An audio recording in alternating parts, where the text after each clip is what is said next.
All right. I just heard recording in progress. That means things are getting serious up in here, Dan. That's right. Okay. Hey, friends.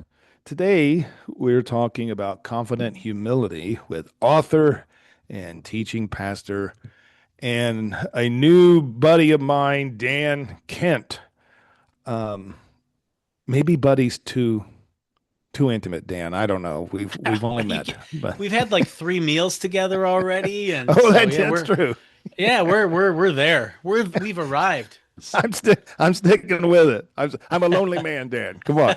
Uh, so Dan is my first ever guest on this podcast, and Dan, you may be the last. You may be the only guest. I don't know.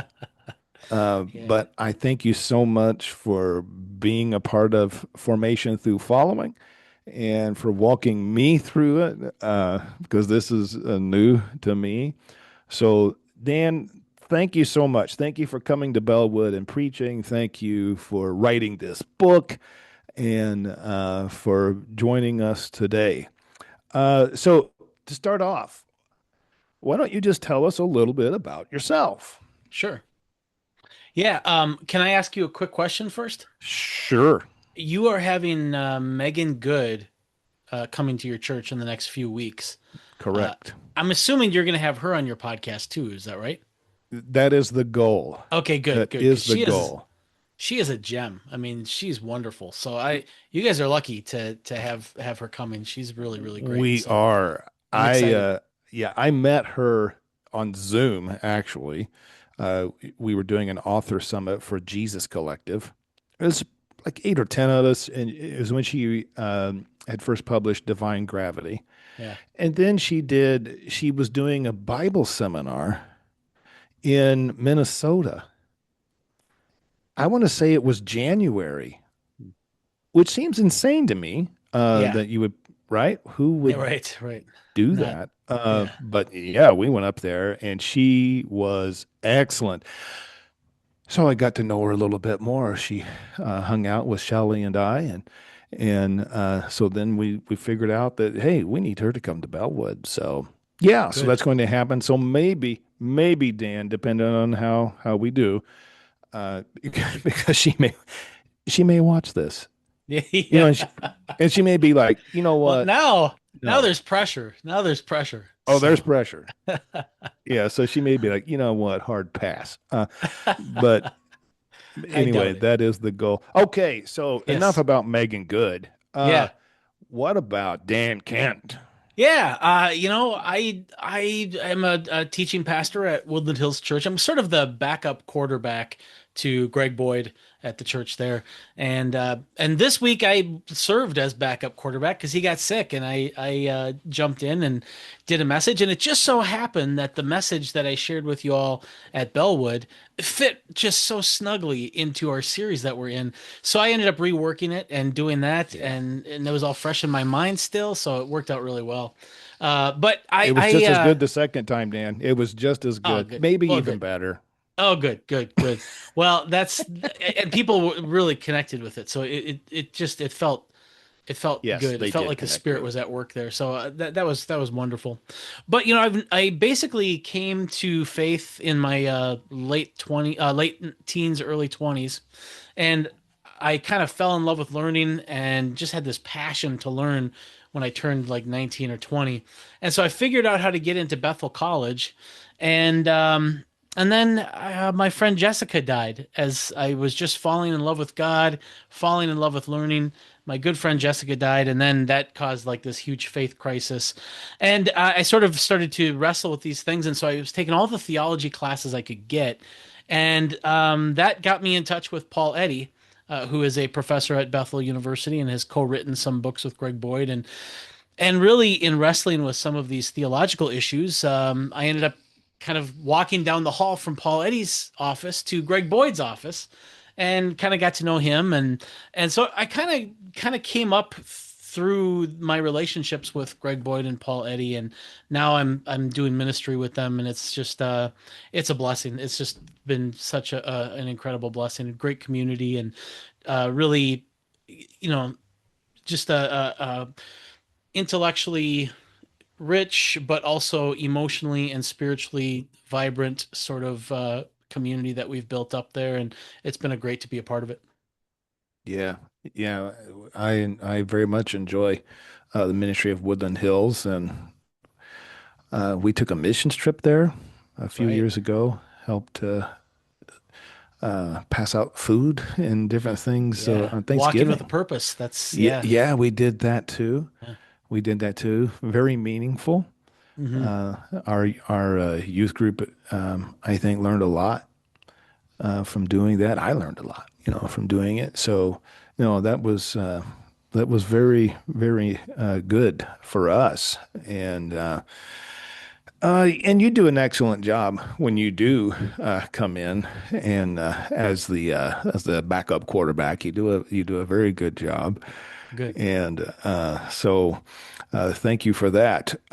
So as we're thinking about your book, Confident Humility, I was wondering what put this what put this in your mind? What was going on, in your life that this idea of humility, because honestly, I think probably humility is not something that most of us give a great deal of thought about. Right. Right. Right, Yeah. right. And so what was it in your forming that brought this to the fore? Hmm. Yeah, you're right about that. It's not something that people think. In fact, it's something that a lot of people try to avoid. They don't want to talk Yeah. about humility. Because of how the concept has been shaped in our culture in general, but especially in the culture of Christianity in particular. And so, what kind of got me into it was that growing up with a single mom, being a single child of a single mom, just trying to figure out life. My mom had me when she was 14, so she was kind of growing up with me. So not, we didn't really have like an authority to say, this is how life works. We were just kind of Yeah. figuring it out together, basically. But it is something that I aspired to do. Like I wanted to figure out, how do I be a good person? How do I succeed? How do I be competent or whatever? I wanted to. I didn't want my circumstances to hinder kind of my development. And so I had an ambition there to try to overcome my situation, whatever disadvantages I might have had. And for the most part, I did pretty good at that, except as I tried to figure out kind of how society works and how life works, I kept running into this just strange kind of dilemma, which is that I found this community of believers that I was saved at. It was a Baptist church, and I loved them, and they demonstrated Christ-like love to me in such a real and transformational way. And kind of this first exposure to this idea of God becoming human, and that the scriptures have this divine inspiration, all these really great things. Not to mention, there was a healthiness to their families, to their relationships that was definitely lacking in my family, but also just in the culture in general. There was a chaos in culture that I did not pick up here at the church. And so I knew that there was something really right about the church, but at the same time, they had this view of people theologically that people are nothing. They're Yeah. bad. They're sinful. They're just all of these negative things. It's just a very small view of human nature, and so it struck me as weird, and I didn't think that that was right, or at least I didn't understand it, and so I embraced all of it, but I kind of put this in on pause, in those like Hmm. those cell phone jars that you put your cell phone in and you lock the jar. I kind of put that Yeah. in a jar, and because it was so weird, because when I went to school, I got the exact opposite message. At church, it was you're bad, you're fundamentally bad because you're broken with sin. Well, then at school, I got the exact opposite. You're fundamentally good, and you like it's authority, and it's all of these forces that sabotage your self-esteem, those are the problem. But underneath all of that, you are fundamentally good. And but that didn't seem right either, because says who? I mean, who says I'm good? I mean, there's no justification for that. And so I kind of went into college with this feeling of I don't, one of these seems like it's got to be right. And because they certainly can't both be right. I can't be both fundamentally bad and fundamentally good. So what is the answer to that? And then just by chance, I took this class by Professor Herzog. I think it was Jesus and the Gospels or something like that. Oh, the Life and Teachings of Jesus. That's what it was. Mhm. And we were supposed to write a paper, and we were each given a topic. And I got the topic of humility, which I was not crazy about at all. But in writing this, I discovered Matthew 23, and I just realized that there is a third way.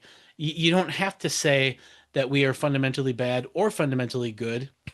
We're neither fundamentally bad nor fundamentally good. What we are fundamentally is loved. We are fundamentally loved. Goodness and badness are contingent properties.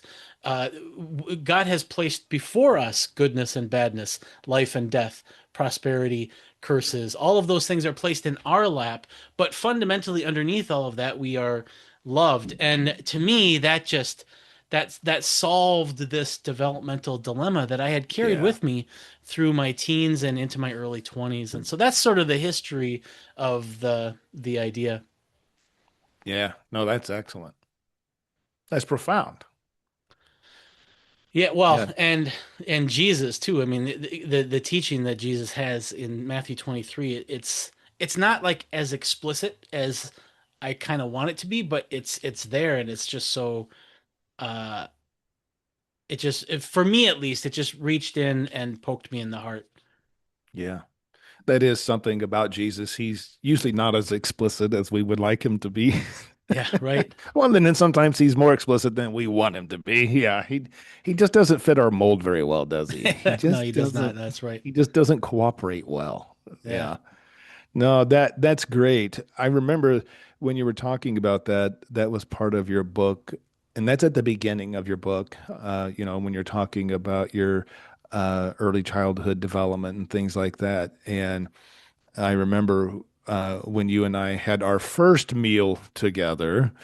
Uh, I think that's when it was. Yeah, anyway, it doesn't matter. And I said to you, we have a lot in common, more than I realized. And that was part of what I was talking about because I Mm. grew up with a single mom and had similar things. She was 14, but she was 20, Yeah. so I think there's a lot of overlap in our experiences, definitely similarities. Yeah. And the idea, like you said, when you were going to this Baptist church, and it was a wonderful thing.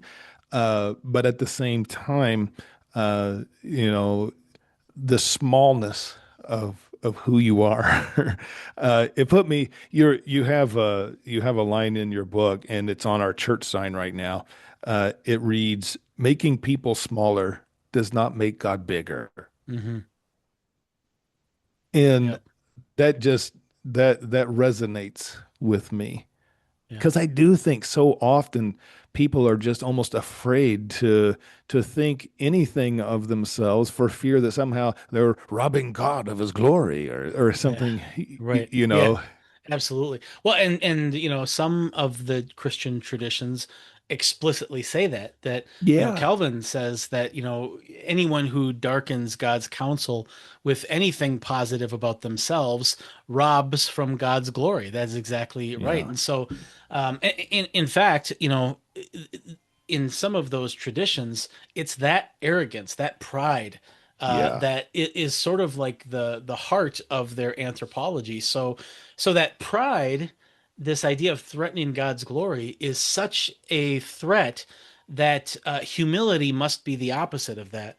And Hmm. that's exactly what you see. So you see these people who are saying, humility is the opposite of pride. Well, if that's the case, if humility is the opposite of pride, well, and if pride is being pro self, well, then humility has to be anti-self.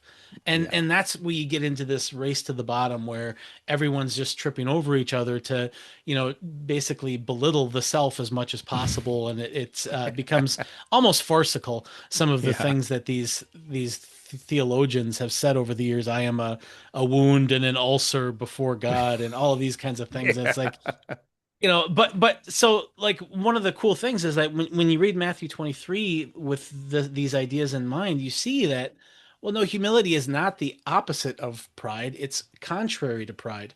Hmm. Shame is the opposite of pride. And humility is contrary to both shame and pride.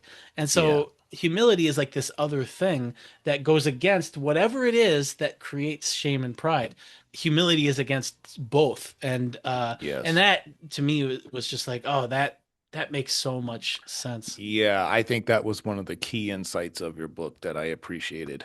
Um, I actually heard you give a series of messages on confident humility several years before I actually ended up reading the book. Oh, funny. Uh, yeah, yeah, because when you were coming to town, I thought, yeah, I've read that book. And then I looked on my shelf and like, no, actually, I haven't. Mm. But I had heard you lecture on it, so I had notes. I took notes. I don't take notes often, Dan. I took Wow. notes. Wow. All Uh, right. I know when. So yeah, the idea that humility is opposed to both pride or arrogance and shame. That is a wonderful concept. Yeah.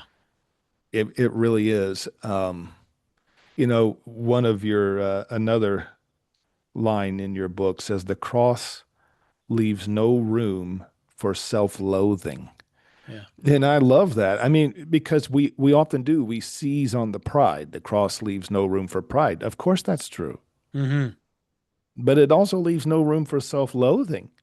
Yeah. And you're talking about, Calvinism and so immediately what come to my mind today as I was thinking about our conversation, the old tune At the Cross by Isaac Watts, Yeah.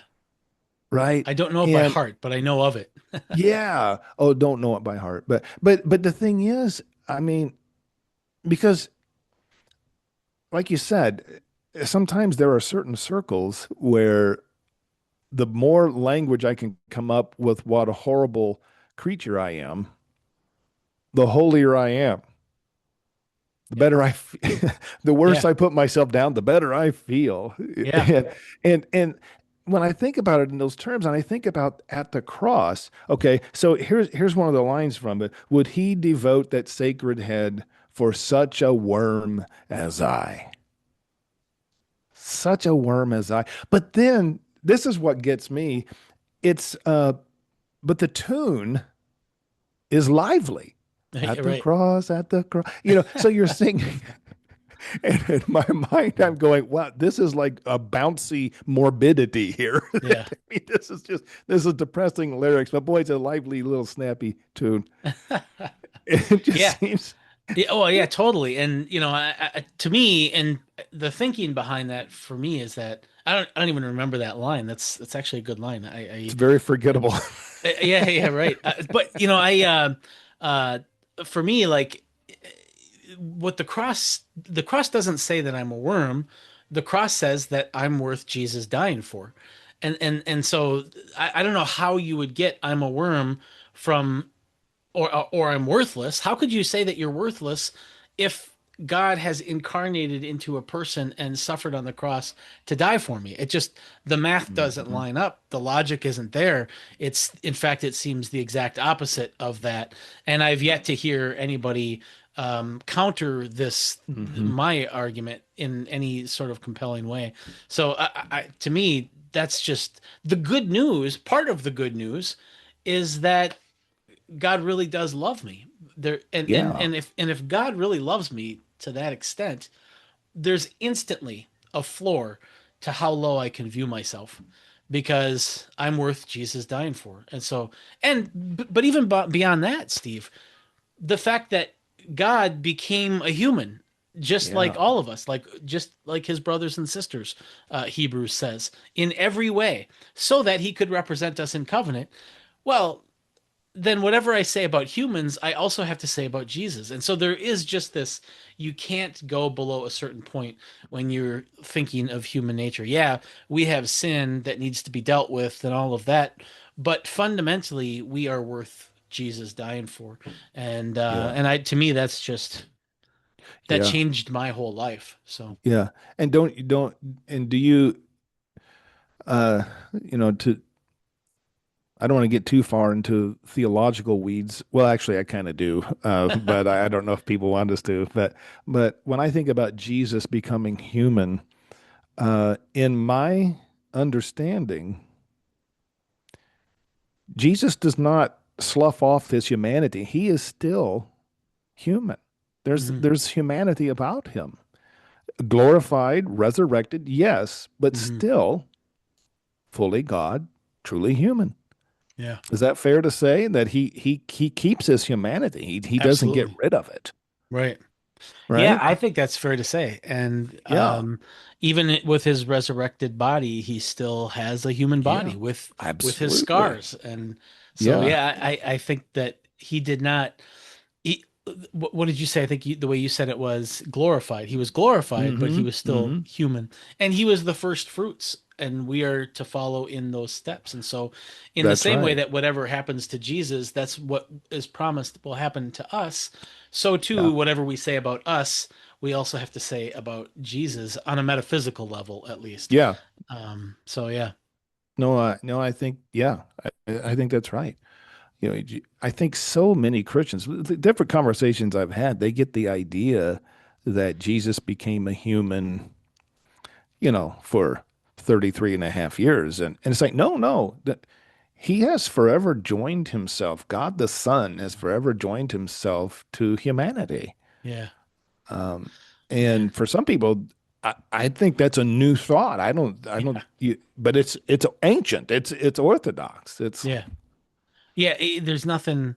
uh, There's nothing in my mind. The incarnation represents the most radical, profound thing ever. yeah, Like, I mean, just thinking of like being a human and just, like I don't know what your first memory is, but like my first memory, I was probably like 3 or 4 years old, and then beyond that, it's just fog. I mean, I don't know. yeah, And that's the way life is. You just sort of like all of a sudden you realize that you're a person and you're in this place that is Earth, and then you realize that that's in this bigger place called the hmm, universe, and it's all part of creation. And as you start to see how wild all of that is, and you look at all of the profound things, I think the most profoundest of those profound things is that God became a person.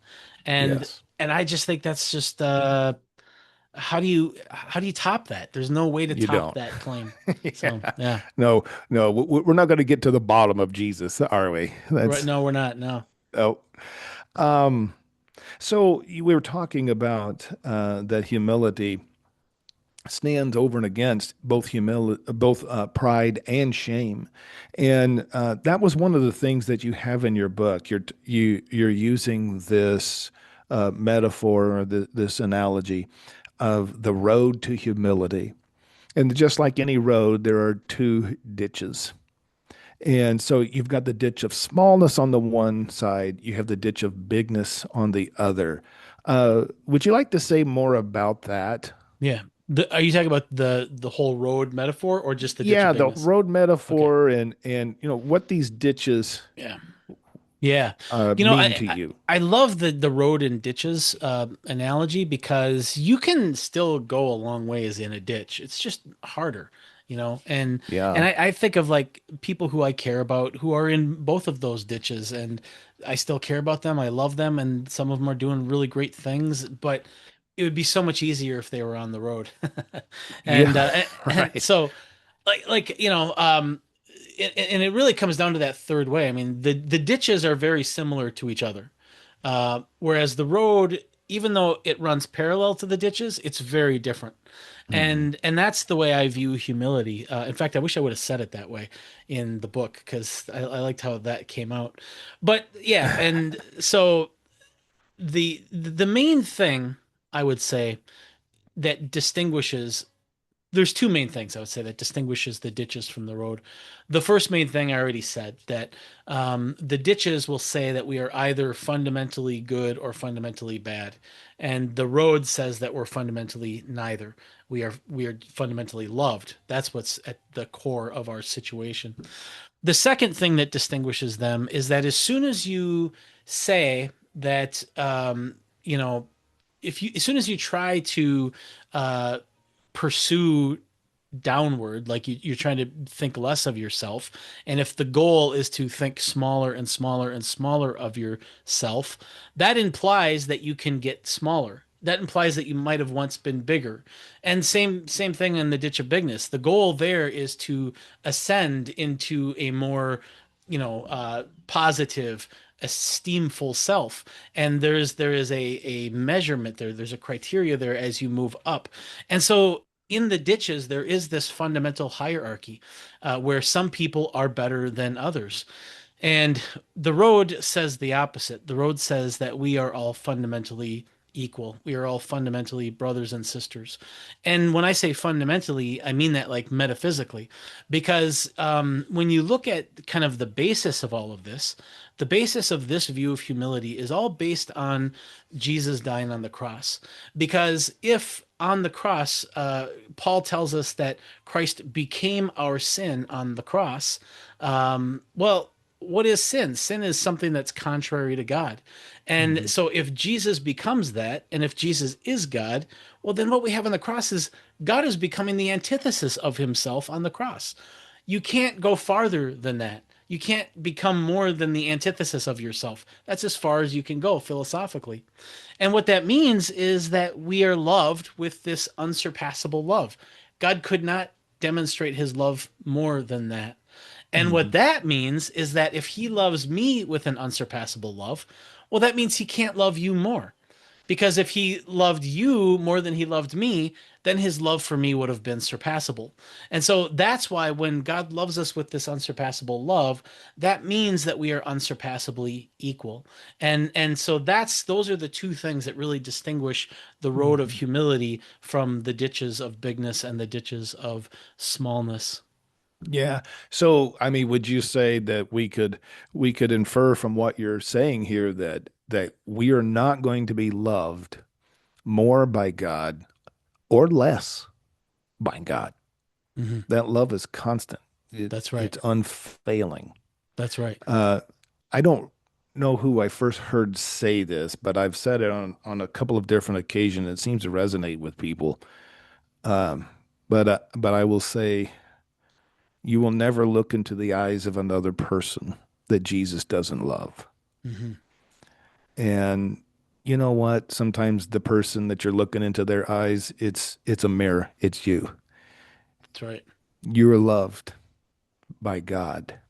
Hmm. And what a liberating thought that is. Yeah. To Amen. rest in that. It's just a real simple prayer that I pray probably every day, like Hmm. a breath prayer, if you will. God, teach me that you love me. Hmm. I mean, because sometimes, for someone like me, you can always feel like you're coming up short. You can always feel like, it's just not enough and you could do Oh, more. And, yeah. you can be so driven. Right. Um, and that is just not what it means to be on this road of humility, the Hmm. way of Jesus. That's right. Yeah. Yeah, that's Um, great. Before you move on, yeah. I gotta tell you, your prayer meetings, those are great. I got to be a part of that Oh, yeah. before the church service a Yeah. month ago. That was fantastic. So Oh, I'm really glad that you're doing those. thank you. Yeah, no, no, no, it was good to have you there. Um, One of the things that maybe we could talk about is what do you think is the difference between humility and humiliation? Hmm. Yeah. Because I, Yeah. I think, we scripture, that we'll be reading Sunday in the lectionary says, humble yourselves, Hmm. uh, you know, but I think we fall into this ditch of smallness, Hmm. Dan. I mean, when we humble ourselves, it's almost like we want to humiliate ourselves. I don't think Hmm. they're the same thing. No. No, I think you're right. I think that when you humble yourself, I think what you're doing is that you are reorienting yourself to the reality of God's unsurpassable love for you and to the corresponding reality of your unsurpassable equality with others. Whereas humiliation is always feeling less than others. And Hmm. that's the first difference. The second difference is that humiliation is something that happens to you. Yeah. Whereas humility is something that you move into. And so when Jesus says, humble yourselves, or you will be humbled, that he's saying that you will be humiliated because it's going to Hmm. happen to you. And for people who live in a hierarchical worldview where they think that some people are better than others, there will be a humiliation there because Yeah. especially if they think they are one of those who are better than others, they will realize that they are just like their brothers and sisters, and there is a sense of humiliation that is involved with that, I think. And so that's how I view that. Yeah. I think that what God wants from us is for us to just realize our unsurpassable worth and to realize that we are our brothers and sisters, which is not to say that some people don't have different roles and different authorities and things like that. But underneath all of that, there is something more important than those things. And at that level, we are brothers and sisters. Yeah. A lot of what you're talking about, what's coming to my mind, we can have a very transactional view of God and of our faith. It's just very transactional. Hmm. Sometimes I'm good, sometimes I'm bad, sometimes I'm better, and it's just and we see that God's approval goes up and down, and you know, so many times we disappoint God, and Hmm. you know what I mean? I mean, because Yeah. I grew up in church, where it was like, every Sunday night, usually when it was, you almost had to be resaved every Ugh. Sunday night. You know what I mean? You go up to the altar, get resaved, go to go to school the next day, and oh, I blew it. Oh, Oh Sunday's man. coming. Yeah, Yeah. and but it was very transactional, Hmm. and I want to say that I think at the bottom of this shame and this pride paradigm, at bottom, I feel like it's a lot of fear, Hmm. insecurity. Uh, Yes. but what I hear you saying, that humility, it's not transactional. The way of humility is not transactional, and it's not predicated on fear. It is fundamentally the way of love, Hmm. of loving and being loved. Yeah. Does that sound fair to you? Is that I think right? that's pretty close. I think the one tweak I would give is I think the path of humility is living in Christ's love. Yeah. And I say that because there is a movement in theology that where love is the center of the theology, Right. and Christ ends up becoming sort of a policeman of that love. And what I Hmm. think is the case is I think Christ is in the center of Yeah. my theology, and that his love is his gift for us, and so that's the only tweak I would make. But the rest of it, I think, is sounds Yeah. pretty good. And in fact, that security piece of both, like a lot of times when you're arrogant, you're trying to stave off shame. Yeah. Yeah. And a lot of times, always shame is always a feeling of being inferior to others, and there is this fear that you can't think too highly of yourself because it's Yeah. as you move up, it's spiritually, interpersonally dangerous, and there Hmm. absolutely is fear there. I think that's right, but it's all driven by insecurity, I think. I think it Both of is. those, yeah. Yeah. Well, I want to have at least one more quote here before I let you go. Before you do the quote, can I say one more thing? Yes. While Please you're looking do. that up, while you're All looking that right. up, just something that really helped me understand the shame pride thing is that they really are two sides of the same coin. They really are two sides of hierarchy. Because when you feel arrogance, you feel superior to others. And when you feel shame, you feel inferior to others. Yeah. And what's interesting about that is that when you look at a lot of situations, you can, like, especially dysfunctional situations, you can explain away that dysfunctional situation with either arrogance or shame. And so, for instance, a popular one is to look at Adam and Eve and their choice to disobey God. And a lot of times, you'll read in certain reformed circles that when Adam and Eve ate of the tree, it was their pride that got them into trouble because they were trying to be like God. They were Yeah. ascending to that. It was their arrogance that trapped them. But you could also say it was their shame that trapped them because the only reason why they were trying to be like God is because they didn't feel good enough about themselves the way they were. And both of those are basically saying the same thing. Yeah. If they felt good enough the way they were, they wouldn't have to reach up for the tree. And so that just shows that really these forces are very much the same. Whereas humility counteracts the insecurity that feeds off of both arrogance and shame. Yeah. Yeah. So before I get into that, you just put my mind on a different tangent. I'm thinking about a different way of looking at the quote unquote the fall Hmm. through the teachings of Irenaeus. Oh, And he just has a different view of the fall. He really? doesn't, What does he yeah, say? yeah. Well, so what Irenaeus, well, here we go. Now we're on a bunny trail.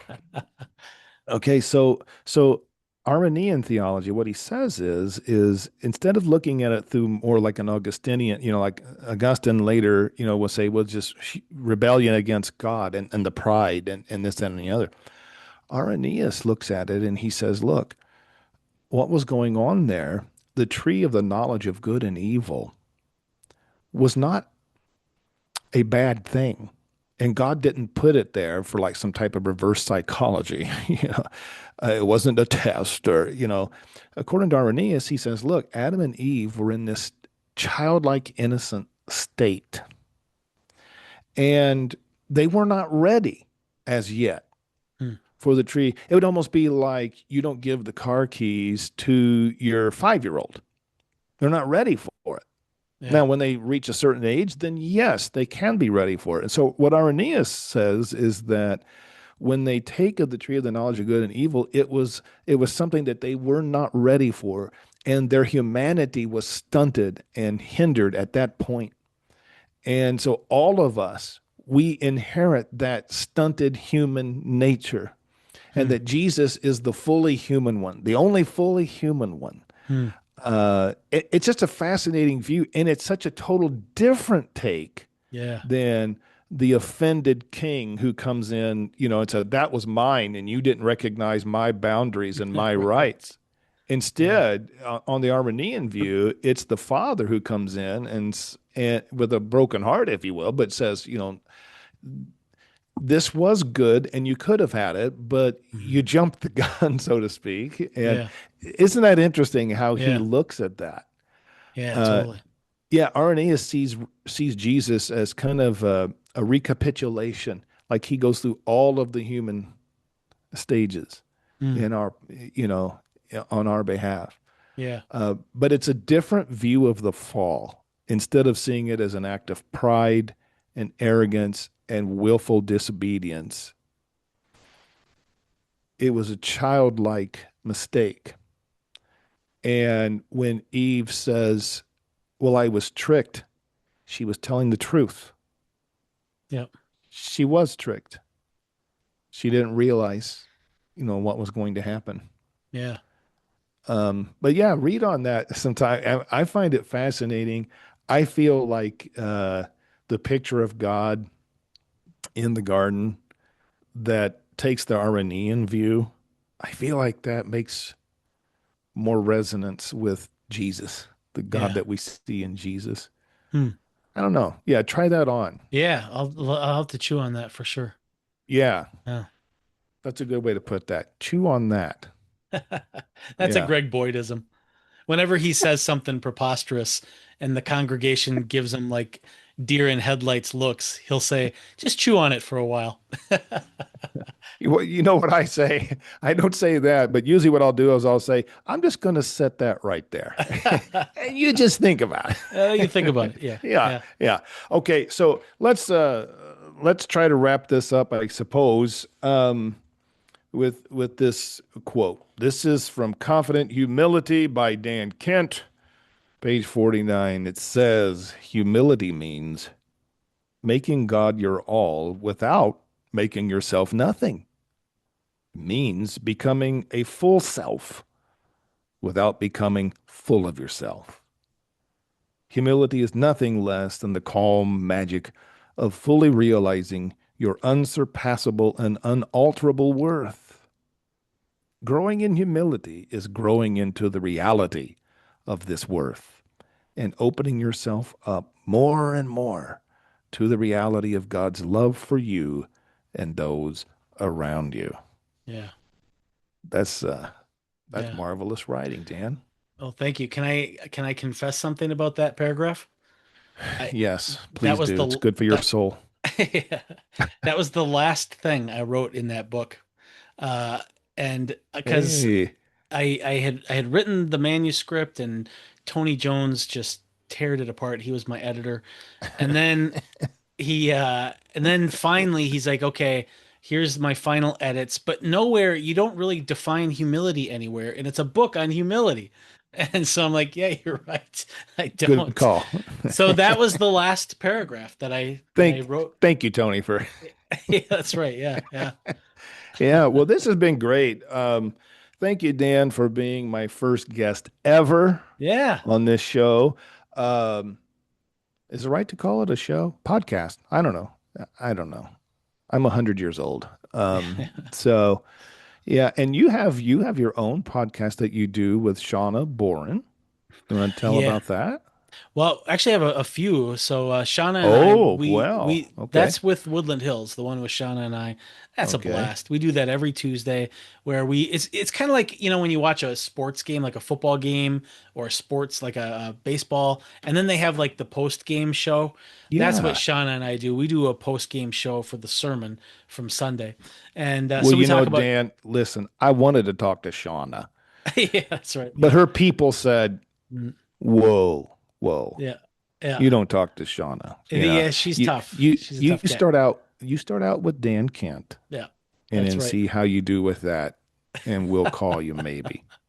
Yeah, You didn't know that's did you know she has people? I wouldn't doubt it. I wouldn't doubt it. So I tell you what, she is on our staff, she is such a natural host. Like Yeah. she's so good. I mean, she could have her own talk show because she's just so Yeah. natural at it. So, She does but do a good job. Yeah, keep talk about your other yeah, podcasts. yeah. So then I do a show with Greg Boyd. That's apologies and explanations, and that's just Q&A. So people send in questions, I ask them, he answers them, and sometimes I'll chime in as well. And then I also am working on a book on open theism, and so I have a podcast called Surprising God, I like where that. I'm Yeah. kind of just sharing thoughts as I'm doing research, and that has gotten more traction than I ever imagined. So. I'm looking forward to that book. Yeah, so yeah, but so that's the other podcast I do. But yeah, that's life. So yeah, I would call this a show if I were you. So this is Okay. your first show. You Yeah. might have Yeah. three shows, you know, because Will you this and I is talk your about your book about open theism? Only God knows. Or does he? that's right. Well, that's the question. Yes. So It's open. I think he knows. I think it's excellent. I hope he knows that it's yes. Yes, We need to so do talk I. again, right? Yeah, we need to So do I. talk again. Yes. No, I Yes. am looking forward to that. I love that view. I read Greg's book. What's it called? God of the Possible? Does that sound right? Yeah, there it is right there. Ooh, there it is. That's a good Yeah, I book. happen to be I just pulled it off the shelf earlier today because I'm looking for a footnote. So Oh, okay. All right. Well, thank you, Dan, for joining me today. That's all for now, guys. Leave a comment or question and join the conversation. sounds good. Thanks, Steve.